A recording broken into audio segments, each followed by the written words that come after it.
Bahashem Yahweh Shai Bahashem Kakadash Yahweh Bahashem Yahweh Shai Bahashem Kakadash. Double honors to the apostles and great millstone. Peace, blessings, and honors to all the brothers spreading this truth. Salvation to the elect. So I'm gonna get straight into it. More of prophecy of these things that's coming to pass. Having conversations with a lot of different people in the world, you can kind of see they don't know what's going on. I was having a conversation with somebody close to me today, and they were like, nobody knows what's going on. Nobody knows what's going to happen. And I was like, what they said was, nobody knows what's going to happen but God. And I was like, but what if God wrote down, or he had men write down exactly what was going to happen?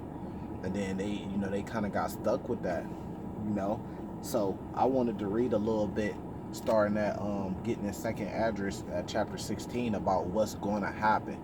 Chapter 15 is what's going to happen first before chapter 16, but I've been through chapter 15 so many times and so many brothers, so I'm taking the time to go through chapter 16, and break it down a little bit, Lord willing.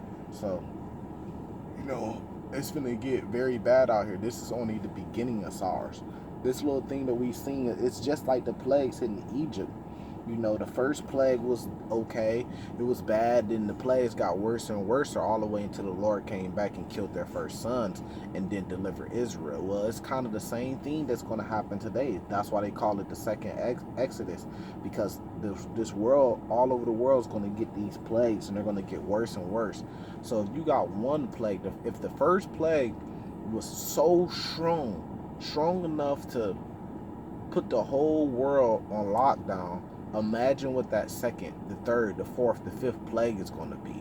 Man, this is going to be a time like none else. This is going to be the worst times ever. It's starting with a bang, and this is only really like the first plague, man. And this all is caused by us waking up to who we are, keeping the law, statutes, and commandments, and we're sending those prayers up to Yahweh, to Yahweh Shai, Yahweh Shai getting them to Yahweh. So really, it's really us doing this work that's making all this happen, and those prayers are being heard, because now you see the Lord, he's starting to make moves, he's starting to do things, he's starting to show us that these prayers are being heard, man. A lot of people want to wake up, but it could be too late, it could not be, but a lot of people want to get into it now. They got themselves in different situations, but now they want to kind of start to get into the truth because they see what's going on. And I mean, that's a great thing, So let's jump straight into it, because we're going to read a nice portion of it. This is second address chapter 16, starting from verse 1. Woe be unto thee, Babylon, right? In Asia, woe unto thee, Egypt and Syria. So it's liking these places to those ancient places, right? Let me see if I could find the verse to prove it real quick. So it's liking those places to the ancient places, but what it's talking about is today. I'm trying to see where I could find a verse actually to prove what it's saying. Well, pretty much, here it go right here. This is going back to second address chapter 15, right? Starting at verse 10. Behold, my people is led as a flock to the slaughter. I will not suffer them now to dwell in the land of Egypt, right? But it's not talking about ancient Egypt that already happened. It's saying this is future prophecy, and verse 11 proves it. But I will bring them with a mighty hand, right? And a stretched out arm, and smite Egypt with plagues, right? As before, keywords, as before, and will destroy all the land thereof. So when it's saying as before, that means that Exodus has already happened at this point, and Egypt has already been smite with plagues. That's why it's saying as before. I will smite Egypt with plagues as before. So the Lord is likening today's world into Egypt, because they're doing the same wicked things and living pretty much the same way that Egypt was living, just complete wickedness, and they got the Egyptians had the Lord's chosen people, the Israelites, in captivity, and today these people that's ruling the world today, Esau, you know, the border of wickedness, he got the Lord's chosen people in captivity today. So he's likening this place just to Egypt, because just like there was a first Exodus, there's going to be a second Exodus. But this time we're going to the kingdom, and we're going to last forever. We're not going to go back down. So back in second address, chapter 16. Woe be unto thee, Babylon and Asia. Woe unto thee, Egypt and Syria. So you got to know that this is likening these days back into those ancient days, right? Girder up yourself with cloth and sack and hair. Bewail your children and be sorry, for your destruction is at hand. So the Lord said, girdle yourself up with cloths and sacks. So, you know, pretty much humble yourself, but in at the same time, get ready. You got to get yourself prepared for this in every single way. A lot of brothers say spiritually you have to get yourself prepared, but I'm a firm believer you have to get yourself prepared every single way. Spiritually, mentally, physically, all that. You need to be working out. And yeah, you got faith, but okay, look, this is, me and a brother was talking about this. It's a very thin line between faith and pride. Just because you got a lot of faith, a man might look in on that and think that and mistake that's from pride, but that's him going off. Like, for example, when Simon Peter was walking on the water, a lot of men might look at him and say, oh, who is you? You're so prideful to think that you could walk on water like the Messiah. But that wasn't pride, that was his faith. He actually took those couple steps on the water, and then he stopped believing. And what happened when he stopped believing? He doubted it just a little bit. He fell in, and Yahweh had to pull him up. You see what I'm saying? I liken it to Moses, when the Lord told Moses, raise your hand up in the raise your staff up in the air, and he was finna split the Red Sea. See, a lot of men to say, oh, Moses, you're too pride. Who do you think that you could split a whole Red Sea? See, man, they hate off you, and what they do is they get pride mixed up with faith, and really you just got great faith. You know, so just because you're getting ready physically, mentally, in any way you can, don't look at that. Don't let a man say, oh, you're going off and you have a lack of faith. He can't measure your faith. You know, the Lord knows where your faith is at. Just like when King David, when he used to go to battle and war, guess what the guys did? They put battle gear on. So now you got these over righteous brothers that'll be on your back. Oh, you going off, King David? You ain't got no faith because you putting battle gear on. The Lord gonna save you. I mean, come on, man. It's just nonsense, you know. So you can't really, man. You got to work out your own salvation. Really, that's the truth, you know. Because I see a lot of brothers, they be getting on people with face masks and gloves, and they kind of get on them to try to make it seem like they got a lack of faith. With me, I look at it like you're just preparing yourself. That don't mean that you ain't got a lack of faith. If I go in the forest, I'm going to put boots on. Are you going to say you got a lack of faith because you're putting boots on to go in the forest? No, man.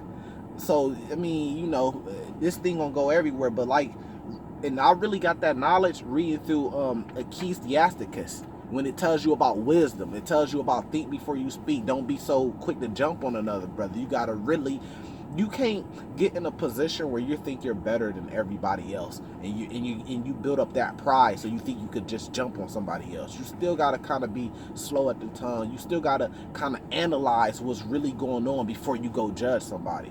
You know, I seen brothers do that. They just jump on somebody's neck without even analyzing it. You know, that's because their pride is built up. And then I seen brothers that I learned from that's really humble, that I really get to learn that and master that technique of being humble just for being around certain brothers that have that spirit of being humble. And that's a very glorious thing, you know. But reading back in the scriptures, right? Verse 3. A sword is sent upon you, and who may turn it back? So all destruction is going to come for the 2/3, right? Jacob's trouble, Jeremiah 30:7. And who could turn it back? Nobody. A fire is set among you, and who may quench it? That's the second death. Ain't nobody going to be able to stop that. Plagues are set upon you, right? And what is he that may drive them away? So we got a plague right now, the coronavirus. So who's going to get rid of the coronavirus? Nobody. If the Lord doesn't deem nobody to get rid of it, then it ain't going to go away. Even if it seems like it go away, they could lie and say it went away and it didn't. Or it could just return, you know. Verse 6. May any man drive away a hungry lion in the woods? Can you drive away a hungry lion in the woods? Or do you have faith like King David had faith when he was a young man, take on a lion and a bear. See, a lot of men would have said, King David, you pride. Look how much pride you got. You too proud, man. Pride is a wicked thing. You think you could take down a lion and a bear? Or when he took down Goliath, didn't no other man step up, but he stepped up to the plate. See, an Israelite that's hating off you, he's standing in the background and be like, oh, King David, who you think you is? You think you got all this pride that you could take down Goliath? No, don't mistake pride with faith. King David had faith out of this world. That's why he was able to take down Goliath. Moses had faith out of this world. You know, the great men, they had faith out of this world. And men that don't have faith and can't really understand it, or that's just hating off you, they mistake that with being prideful. Right? So it says, the mighty Lord sendeth, may one turn again the arrow that is shot of a strong archer. That's talking about those nukes. When they go up, you can't stop them. They gonna hit their targets, right? A mighty Lord sendeth the plagues, and who is he that could drive them away? A fire should go forth from his wrath, and who is he that may quench it, right? So that's talking about the second death. The second death is by fire, right? Nuclear fire at that. He should cast lightning, and who should not fear? He should thunder, and who should not be afraid, you know? So that's the Lord power. Everybody gonna be afraid. The Lord should threaten, and who should not be utterly beaten to powder at his presence, you know? The earth quaketh, and the foundations thereof, and the sea arises up with waves from the deep. You got earthquakes, you got hurricanes, you got tsunamis that's finna go off, and the waves of it are troubled, right? Tsunamis, and the fishes thereof also, before the Lord and before the glory of his power. So if you really want to know what's going on, this is what's finna go on. This is what is currently going on. 2nd Esdras 16. Back at verse 13. For strong is his right hand that bendeth the bow. His arrows that he shooteth are sharp and should not miss. So that means that when those nukes go off, they're going to hit their target and they're not going to miss. That's the prophecy right there for those nukes hitting their target and not missing. When they begin to be shot into the ends of the world, you can't shoot a literal arrow into the ends of the world. So that lets you know it's not talking about a literal arrow. It's talking about these nukes. What could go into the ends of the world? What could go from China to Africa, China to America, Russia to America? Only thing that could reach that far is a nuclear weapon, you know, ICBMs. That's what it's talking about. Behold, the plagues are sent and shall not return again until they come upon the earth. So the Lord just told you, is coronavirus going to die down?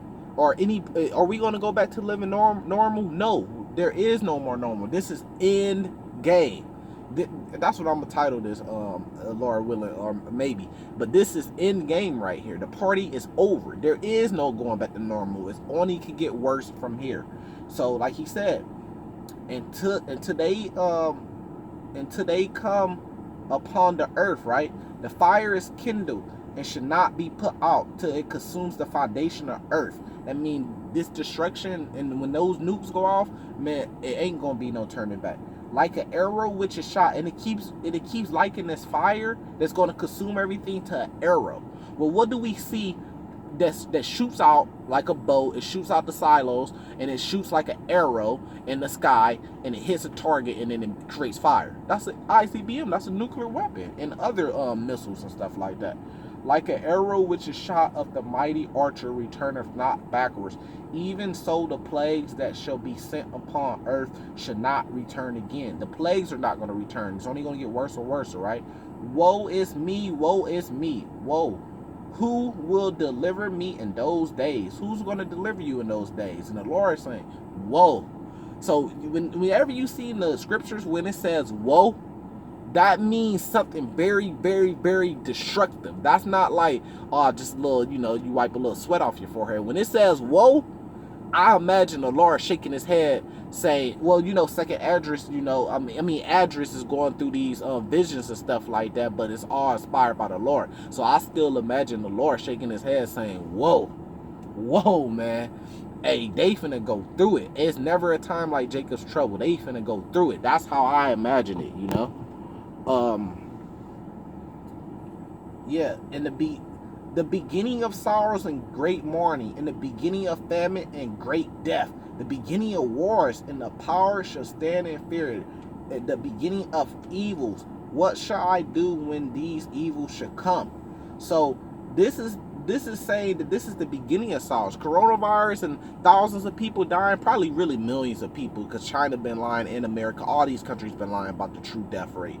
You know, the Lord is saying these are real plagues. So ain't no, oh, it's fake and it's a fake virus. I believe it's a real virus that's out there. You know, if the Lord did send it through Esau, having Esau manufacture it and bring it out, either way, it's still ordained by the Lord. So I really believe it's a virus out there killing thousands of people, if not probably millions of people by now, because they gonna lie. You can never trust them.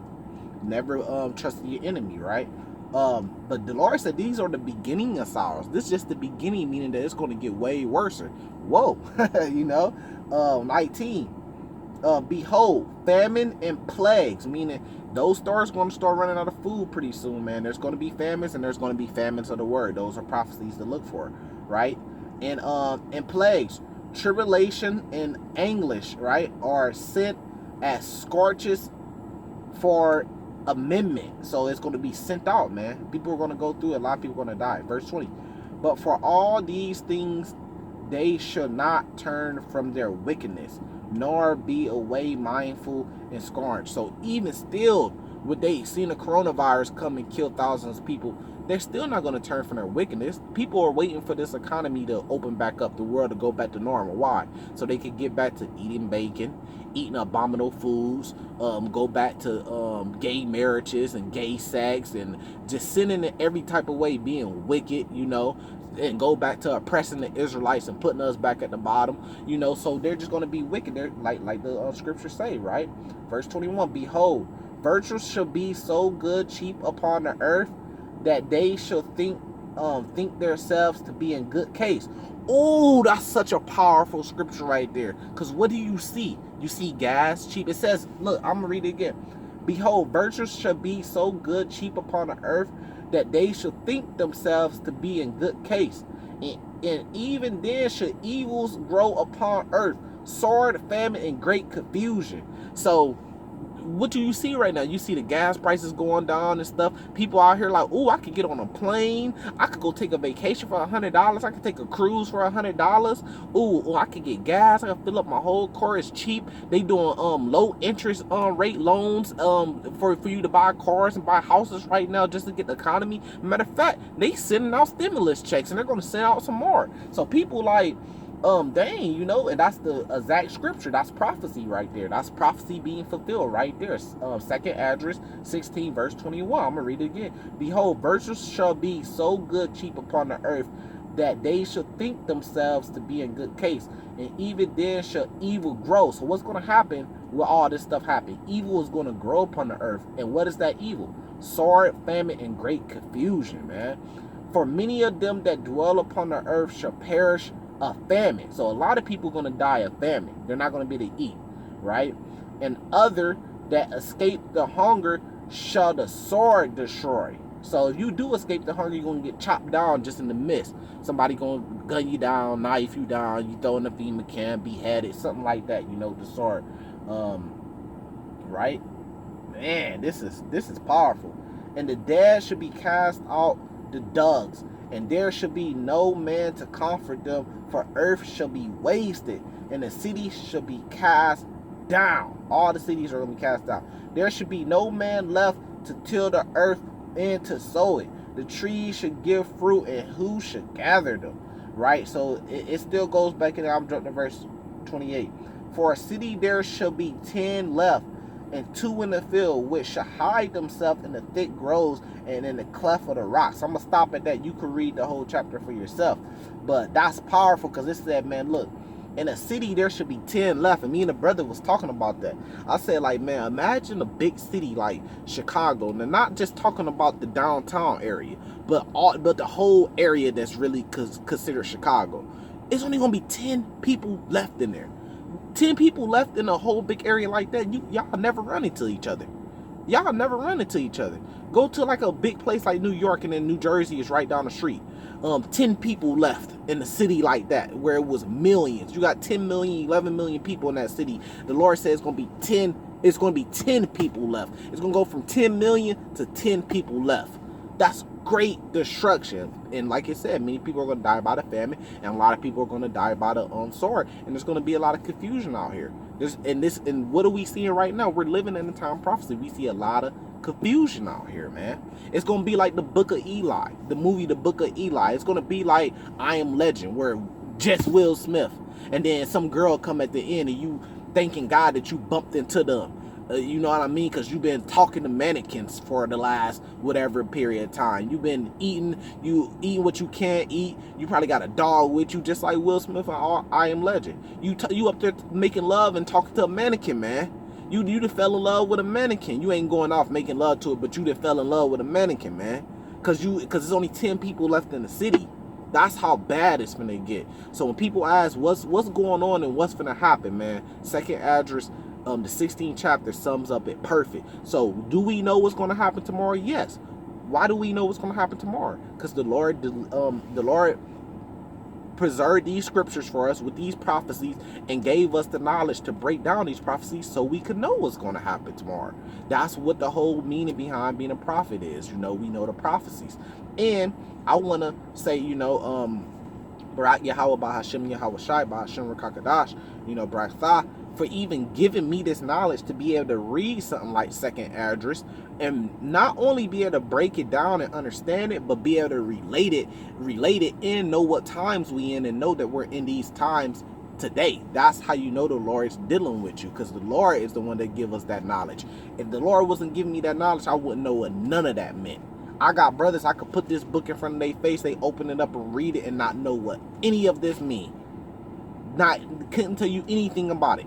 But I can, and a lot of brothers can, and the most important thing is Israel can. We can today. You know, with the apostles at Great Millstone, they went there and did the hardcore, tough work and got this out. They start putting it on internet. A lot of us brothers woke up. We studied what they said. Not only did we listen to what they said, we also went back and fact checked it. We also went back and researched it again to follow the same trail that they got to the conclusion they got to make sure it was right. So we not following them blindly, and that's how we know they're great leaders, because all of us brothers, we did our own we did our own work, you know, to make sure these things was real, and we came to the conclusion that yeah, Great Millstone has the truth, and the apostles, all the apostles at Great Millstone, man, those are the true apostles, man. Those are holy men, and you know, you got to be thankful for them and give honors to them, man, because without them, without the Lord giving them that truth and putting that spirit on them to go get that truth,